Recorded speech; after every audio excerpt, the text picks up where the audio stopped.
BJP വിട്ട K A ബാഹുലേനെ ഒപ്പം കൂട്ടാൻ CPIM സംസ്ഥാന secretary MV ഗോവിന്ദനുമായി K A Bahulean ഇന്ന് കൂടിക്കാഴ്ച നടത്തും.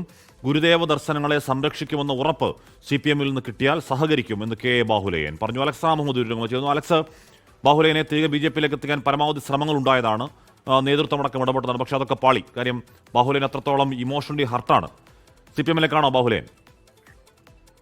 അശ്വിൻ, തീർച്ചയായും. അതായത് സജീവമായി വളരെ ചെറുപ്പകാലം മുതൽ തന്നെ SNDP-യുടെ സജീവ പ്രവർത്തകനാണ് കെ എ ബാഹുലേൻ. അത് മാത്രമല്ല SNDP യോഗത്തിന്റെ അസിസ്റ്റന്റ് സെക്രട്ടറി കൂടിയാണ്. BJP-യുടെ ദേശീയ കൗൺസിൽ അംഗമായിരുന്നു. ഈ ചതയ ദിനാഘോഷം സംഘടിപ്പിക്കാൻ BJP OBC മോർച്ചയെ ചുമതലപ്പെടുത്തിയതിൽ പ്രതിഷേധിച്ചാണ് ബാഹുലേൻ പാർട്ടി വിട്ടത്. 24 ആണ് വാർത്ത റിപ്പോർട്ട് ചെയ്തത്. അതിനുശേഷം ബാഹുലേനുമായി ഒരു അനുനയത്തിന് BJP ശ്രമിച്ചിരുന്നു. പക്ഷേ ഇനി BJP പാളയത്തിലേക്കില്ല.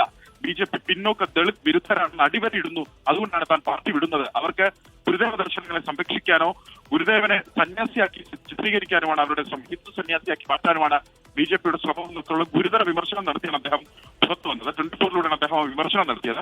ഈ വിമർശനങ്ങൾക്ക് പിന്നാലെയാണ് CPIM നേതാക്കൾ, താഴെത്തട്ടിൽ ഉള്ള CPM നേതാക്കൾ അദ്ദേഹവുമായി ചർച്ച നടത്തുന്നത്. ഇന്ന് CPM-ന്റെ സംസ്ഥാന secretary MV Govindan K A ബാഹുലേനുമായി കൂടിക്കാഴ്ച നടത്തുന്നുണ്ട്. ഉച്ചയ്ക്ക് ശേഷം 3 മണിക്ക് AKG സെന്ററിൽ കെ എ ബാഹുലേൻ MV ഗോവിന്ദനെ കാണാനെത്തും. പ്രധാനപ്പെട്ട കാര്യം എന്തോ റേഞ്ച് പ്രശ്നമുണ്ടെന്ന് അലക്സ്. എന്തായാലും CPM-ലേക്ക് തന്നെയാണ്. BJP-യുടെ മുതിർന്ന നേതാവാണ്, തലമുതിർന്ന നേതാക്കളിൽ ഒരാളാണ്. അപ്പോൾ ഈ പറയുന്ന രീതിയിൽ ശ്രീനാരായണ ദർശനമാണ് വലുത് എന്നാണ് പ്രഖ്യാപനം. ശ്രീനാരായണ ദർശനങ്ങളെ ചേർത്ത് പിടിച്ചാൽ CPM-നൊപ്പം ചേർന്ന് നിൽക്കാൻ തയ്യാറാണ് എന്നുകൂടി പറയുകയാണ് ബാഹുലേൻ. നമുക്ക് നോക്കാം. ലോകത്തെവിടെയായാലും ഏത് സമയത്തും 24 വാർത്തകളും ഓഗ്മെന്റഡ് റിയാലിറ്റി പാക്കേജുകളും എക്സ്പ്ലെയിനറുകളും വിശദമായി കാണാൻ ഞങ്ങളുടെ YouTube ചാനൽ നിങ്ങൾക്ക് സബ്സ്ക്രൈബ് ചെയ്യാം.